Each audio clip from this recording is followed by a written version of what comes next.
আল্লাহ রব্বুল আলামিন সূরাতুল হিজরের 43-44 নম্বর আয়াতের মধ্যে বলেন, ওয়া ইন্না জাহান্নামা লামাউইদুহুম আজমাইন, নিশ্চয়ই জাহান্নাম তাদের প্রত্যেকেরই প্রতিশ্রুত স্থান হবে।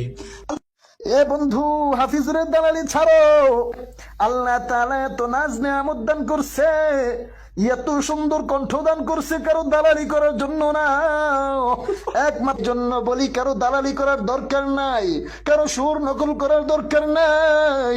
আল্লাহ তোমার যে সুর দিছে ওই সুরটা নিয়ে সন্তুষ্ট থাকো।